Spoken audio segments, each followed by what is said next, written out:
Senator, are you familiar with the Mansfield Amendment from 1973? It basically blocked all research into alternative propulsion concepts or stuff like that that go against Einstein's theory. Right.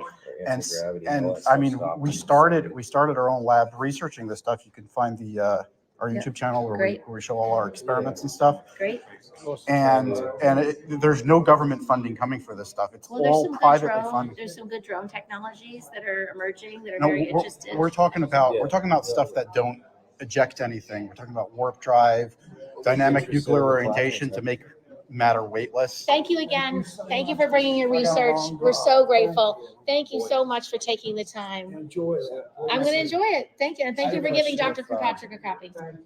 Very grateful. I've heard a lot of rumors, like Jack Fillet, for instance, he found a note in J. Allen Hynek's called the Pentacle Memorandum, and it talked about in J. Allen Hynek's notes that there was possibly another Project Blue Book that was run by a Howard C. Cross of Battelle, and that this Battelle Memorial Institute may have been involved in first off, it's a nonprofit, private, quasi-governmental organization, which is completely not outside of your oversight. Yeah.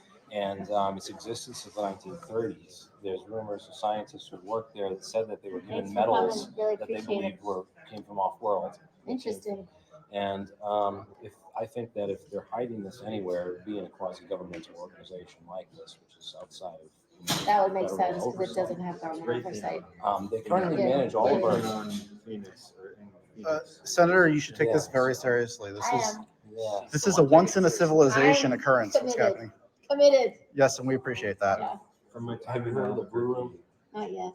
So Senator Barry Goldwater was going after, apparently there's a Blue Room at Wright-Patterson Air Force Base where they hold all the UFO metals and debris, and it's outside of oversight. Well, my hope is that Dr. Kirkpatrick, through his scientific message,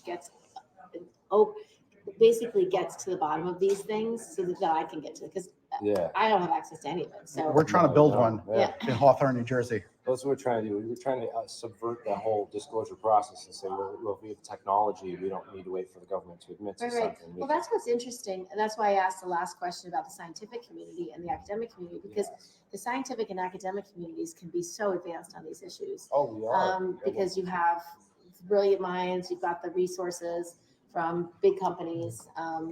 But I hadn't heard the thing about Battelle. Battelle. How do you spell it? Battelle. Battelle Memorial Institute. BAE? Two T's, two L's. Yeah, BMI. It's in Columbus, Ohio. They're about 45 minutes from Wright-Patterson. They might. I would call them Yes, up. ma'am. Can you call up, Frank, and say, They can we have a visit? would be happy to have you visit. Howard Cross was the director, and he's mentioned in that Pentacle Memorandum. I want to go visit. Road trip. Yeah, I'll go. We just took a road trip down from Hawthorne, Rhode Island, Thank New you for Mexico. coming. I'm really glad you guys could come and show me what you got. It's great to finally meet you. I've seen this. This is a real picture. This is what the NRO is flying.